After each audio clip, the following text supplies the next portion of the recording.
RPSC द्वारा आयोजित ACP exam 2014 के अंदर एक क्वेश्चन पूछा गया है। क्वेश्चन है the correct order of the input form design stages is. तो इनपुट फॉर्म डिजाइन करने के पीछे क्या क्या स्टेप बाय स्टेप काम होता है वो आपको बताना है। तो पहला तो है determining the content of the input. चलिए इनपुट के हम कंटेंट डिटरमाइन कर लेंगे। चूजिंग एप्रोप्रिएट इनपुट डिवाइस, तो ये तो पहले होना चाहिए था काम, कंटेंट खोजने से पहले। सेकंड है identify the input required by the system, और फोर्थ है डिजाइनिंग फॉर्म फॉर इनपुट। तो चलिए इनको अरेंज करते हैं। तो इस वीडियो में हम इनपुट फॉर्म डिजाइन के स्टेजेस पढ़ेंगे, चरण पढ़ेंगे। तो इनपुट डिजाइन का उद्देश्य क्या होता है? यूजर से सही डेटा को आसान और सटीक तरीके से लेना, ये उद्देश्य होता है इनपुट फॉर्म का। जो भी हम इनपुट फॉर्म बनाते हैं उसका उद्देश्य डेटा को आसान और सटीक तरीके से यूजर से लेना है। और इसके लिए जो स्टेप बाय स्टेप प्रोसेस है वो हम देखते हैं। तो सबसे पहले तो हमें आइडेंटिफाई करना पड़ता है इनपुट का कि हमारा जो सिस्टम हमने बना रहे हैं उसको किस प्रकार के इनपुट की ज़रूरत है। जैसे कोई स्टूडेंट मैनेजमेंट सिस्टम आप बना रहे हैं तो उसमें आपको चाहिएगा स्टूडेंट का नाम, उम्र, क्लास, मोबाइल नंबर, ये सारी चीज़ें चाहिए। तो पहले हम आइडेंटिफाई करने का काम करते हैं इनपुट्स को। तो बिना आइडेंटिफाई करे हम आगे बढ़ नहीं सकते। तो पहला काम इनपुट आइडेंटिफाई करना। सेकंड जो हम काम करते हैं वो ये करते हैं कि कंटेंट को डिटरमाइन करते हैं। जैसे जो नाम है, हमको पहले स्टेप में ये तो डिसाइड हो गया कि हमको नाम चाहिए, उम्र चाहिए।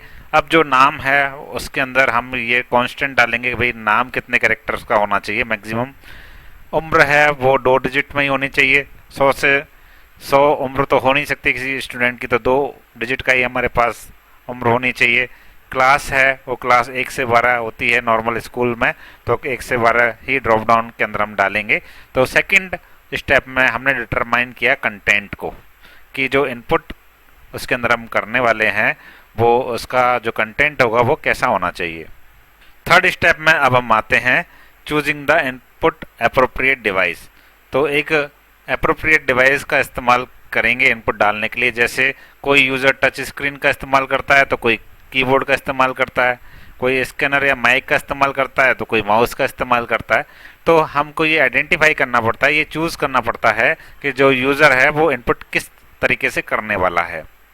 उसी हिसाब से हमारा इनपुट फॉर्म बनता है। अब जैसे हम मोबाइल में कोई फॉर्म भरते हैं तो उसका कीबोर्ड वहीं दिया हुआ होता है, टच स्क्रीन है तो उसके लिए इनपुट फॉर्म अलग बनेगा, और कोई कीबोर्ड से करने वाला है तो उसके लिए इनपुट फॉर्म अलग तरीके से बनेगा। तो डिवाइस टू डिवाइस हमारे इनपुट के तरीके भी चेंज हो जाते हैं। तो जैसे यहाँ उन्होंने एग्जांपल दिया है, अगर इनपुट जेंडर है तो रेडियो बटन बेहतर रहेगा या ड्रॉप डाउन बेहतर रहेगा, ये हमको डिसाइड करना है इनपुट डिवाइस के अंदर। उसके बाद जो फाइनल स्टेप आती है उसके बाद आती है डिजाइन फॉर्म। फिर हम फॉर्म को डिजाइन करते हैं। जैसे उसके अंदर फील्ड्स दिखाएंगे, लेवल्स दिखाएंगे, मैसेज दिखाएंगे वैलिडेशन के। अगर उस गलत एज डालेगा तो वैलिडेशन मैसेज आ जाएगा, मोबाइल नंबर गलत डालेगा तो मैसेज दिखाएगा रॉन्ग मोबाइल नंबर। इस तरह से ये फिर हम मैसेज दिखाएंगे और ये टैब ऑर्डर देंगे, प्रॉपर फील्ड का हिंट भी देंगे, डिफ़ॉल्ट वैल्यूज़ भी डालेंगे। इस तरह से हम फॉर्म को डिज़ाइन करेंगे। तो हमने देखा 3 स्टेप में, चारों स्टेप जो फॉर्म डिज़ाइन करने की है वो सारी हमने डिस्कस करी। फिर से हम क्वेश्चन पर आते हैं। तो हमने देखा कि इनपुट फॉर्म डिज़ाइन करने से पहले हम इनपुट्स कौन कौन से होंगे ये आइडेंटिफाई करते हैं।